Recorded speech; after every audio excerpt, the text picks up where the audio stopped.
Hello again students. Döbereiner triads rule के बाद Newland ने लॉ ऑफ ऑक्टेव दिया। जिस तरह से हम म्यूज़िक की धुन को सुनते हैं, सा रे गा मा पा धा नी सा, ठीक है, तो सा पहला और सा आठवां अक्षर सेम आ गया, ठीक है। तो इस तरह से ही न्यूलैंड ने भी बताया जो पहला एलिमेंट है आठवें, फर्स्ट एलिमेंट एट्थ एलिमेंट की प्रॉपर्टी सेम होगी। फर्स्ट और एट्थ एलिमेंट की प्रॉपर्टी सेम होगी। जैसे एग्जांपल दूं मैं आपको,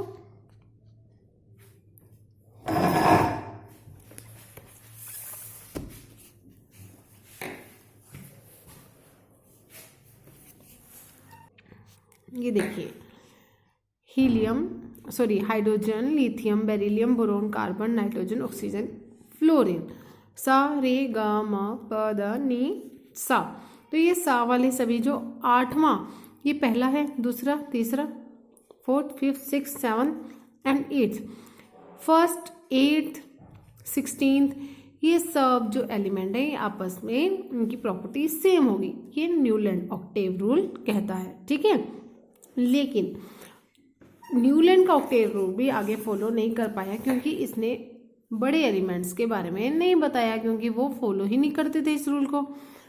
फिर स्टूडेंट्स आया Mendeleev periodic table I. Mendeleev periodic table में उन्होंने क्या कहा, मेंडलीव ने बताया कि 63 एलिमेंट्स तब तक 63 एलिमेंट्स की खोज हो चुकी थी, ठीक है।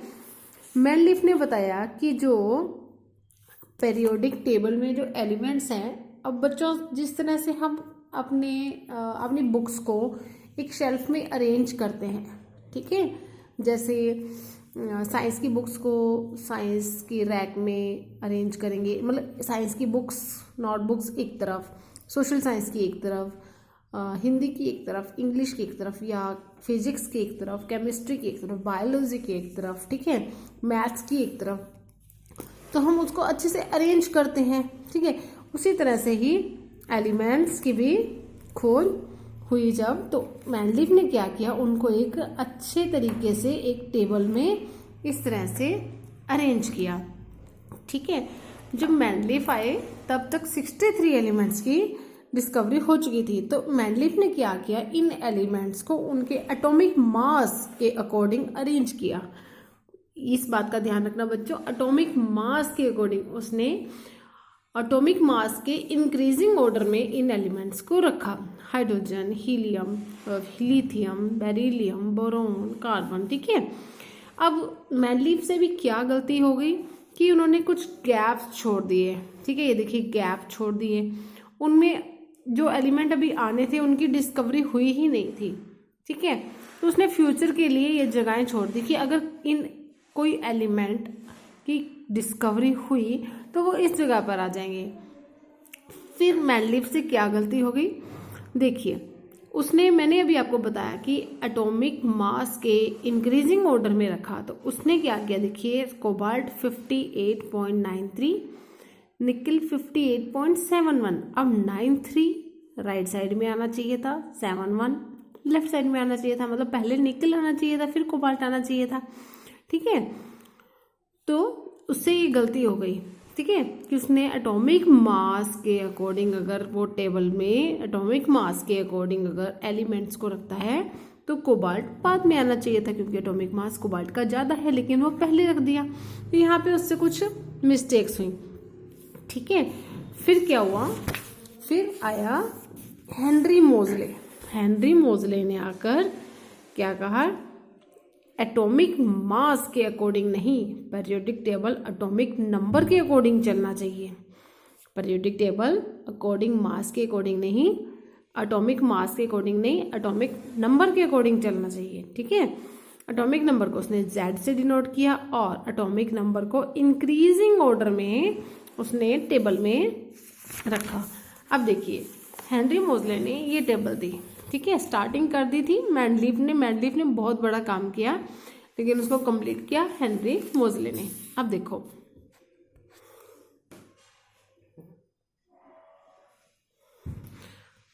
जो फर्स्ट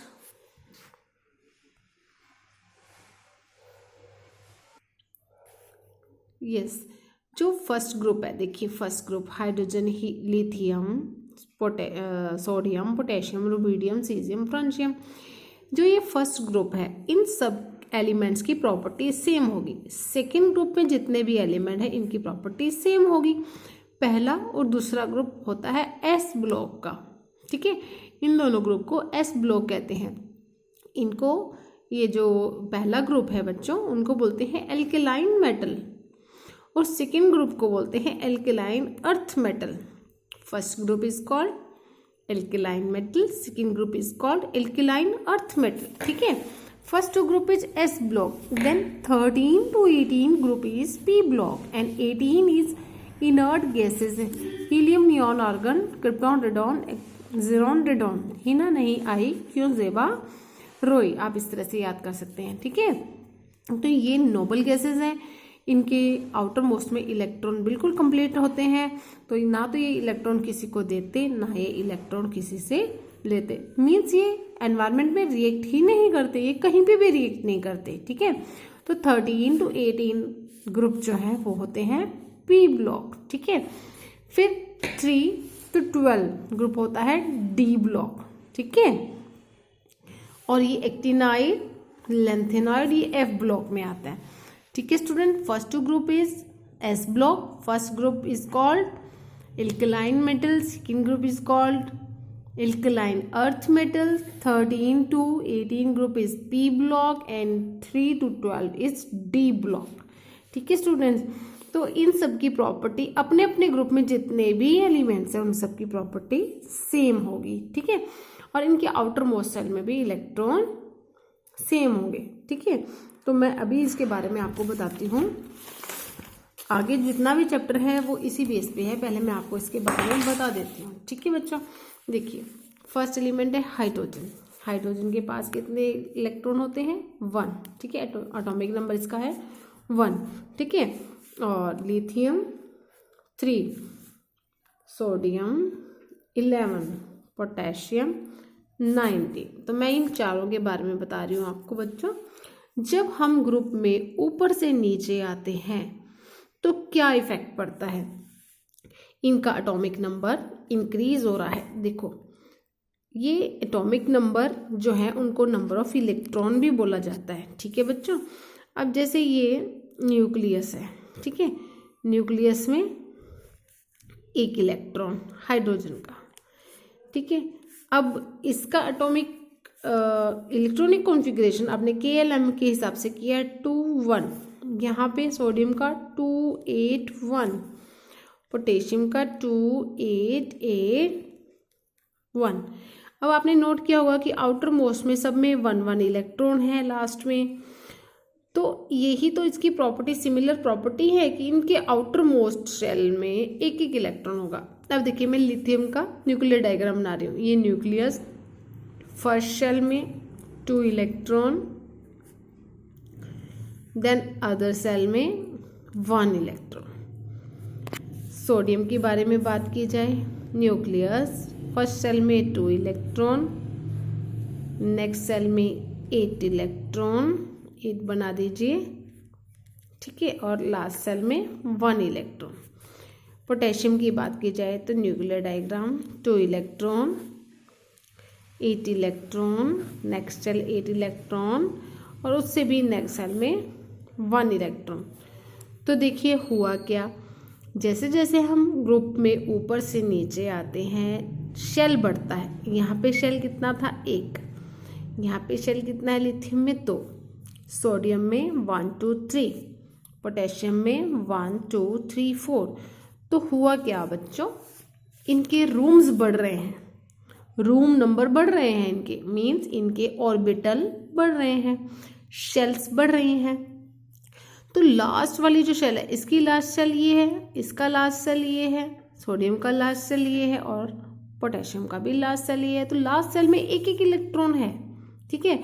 और आपने क्या देखा, शेल बढ़ रहे हैं तो एटम का साइज भी बढ़ रहा है और इसकी एटॉमिक रेडियस भी बढ़ रही है। तो साफ सी बात है बच्चों, जब हम ऊपर से नीचे आते हैं किसी भी ग्रुप में तो शेल का साइज बढ़ता है, नंबर ऑफ इलेक्ट्रॉन बढ़ते हैं, ठीक है, और एटॉमिक रेडियस भी बढ़ती है। आप कोई भी एग्जाम्पल उठा के देख लीजिए, आपको सेम इसी तरह के डायग्राम मिलेंगे। जब ऊपर से नीचे आते हैं ग्रुप में, अप टू डाउन जाते हैं, तो नंबर ऑफ शेल बढ़ते हैं, एटॉमिक साइज बढ़ता है, एटॉमिक रेडियस बढ़ता है, ठीक है। तो इस तरह से आपको ग्रुप के आंसर देने हैं कि ग्रुप में जब ऊपर से नीचे आते हैं, अप टू डाउन जाते हैं, तो क्या इफेक्ट पड़ता है एलिमेंट पर, ठीक है स्टूडेंट्स। नेक्स्ट मैं वीडियो में आपको पीरियड्स के बारे में बताऊंगी कि हम लेफ्ट से राइट जाते हैं तो क्या होता है। Thank you so much.